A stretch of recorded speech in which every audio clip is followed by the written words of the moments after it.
I think they're wonderful. Think of it.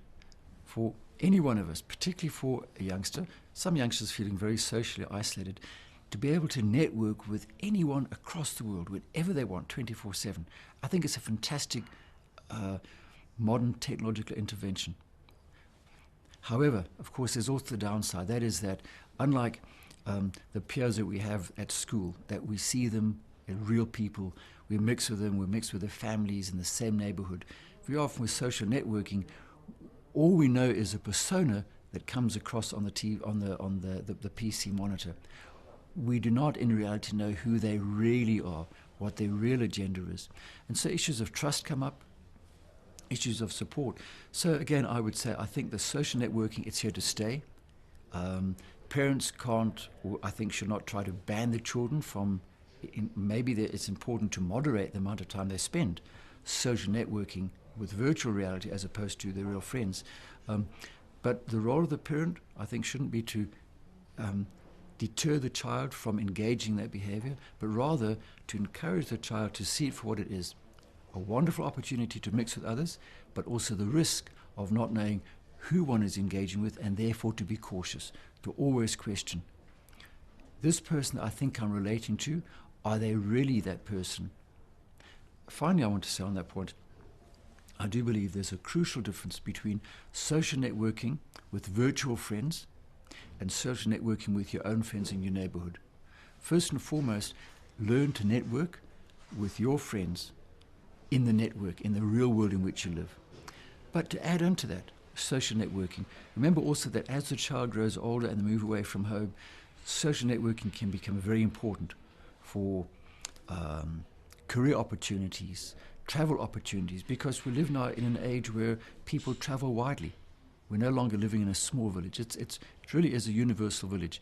And what better technology to say to oneself, I'm now 13, 14, I'm networking with my friends in reality in my neighborhood, but also across the world. That might provide opportunities for me in my future, as long as I do it in a responsible way.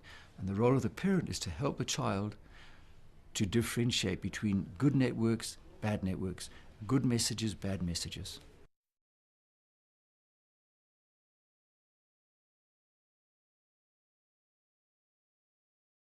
A change in behavior, a fairly relatively rapid and extreme change in behavior, coupled with falling school grades, and also the child now becoming secretive, less inclined to discuss issues with parents. The parents should then begin to monitor more closely the child's behavior, not to become alarmist, and not to become a concern that the child is now engaging in underage drinking, but start to monitor the situation. And based on their discoveries, then hopefully, if they have been providing for the child a supportive, warm, loving environment, once again to open up discussions, to ask the child, what has happened such that you are now engaging in those behaviors? What has happened to your old friends? Why are you now mixing with new friends?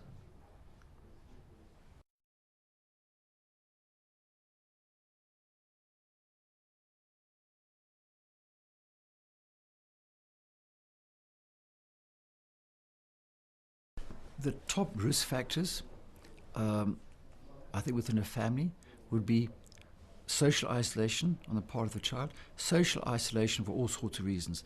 Maybe the way the child feels about themselves, lacking self-esteem.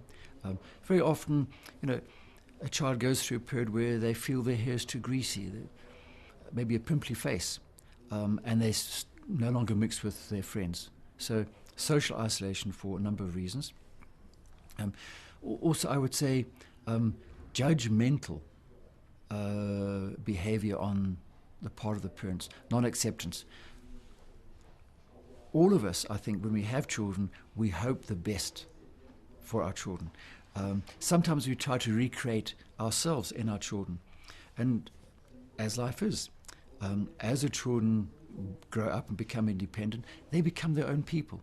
They don't necessarily become mini models of ourselves. Now, for many parents, that for them is a great joy in the heart that their child is moving towards independence. But also, for many parents, there's a concern. Why is a child not behaving as I would like them to? Why is the child behaving independently? And often that move towards independence is interpreted by the parent as being a move towards rebellion, a moving away from family values, when of course it might not be. And so what happens? The parent then perhaps becomes overly judgmental. And so I would say, as a parent, do not become judgmental, particularly in situations where you find that your child maybe is struggling with their own life, when you might feel disappointed in their behavior and their activities. Don't show that. It might be that they themselves are disappointed. So encourage the child to go out into socially mix. Where there's a dysfunctional family, it's very difficult, I think, for those parents, the best will in the world, to really give adequate guidance to the child, because what the child is living on a day-to-day basis is a family riddled with conflict, maybe either marital difficulties or partnership difficulties, which takes up so much energy of the parents. So apart from the fact that the parents have less energy to devote to the child, importantly, the child sees conflict, sees that maybe relationships aren't a good way to go. And by contrast, they may then look for those sorts of loving, supportive, non-conflict relationships in the peer group. Now, it's to the child's good fortune if the peer group is a peer group that in fact really does not support underage drinking, and through that the child will develop good citizenry.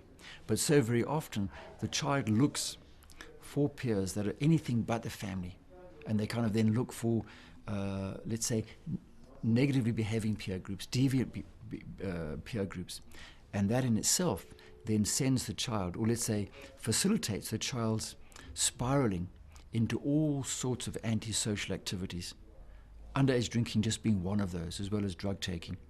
So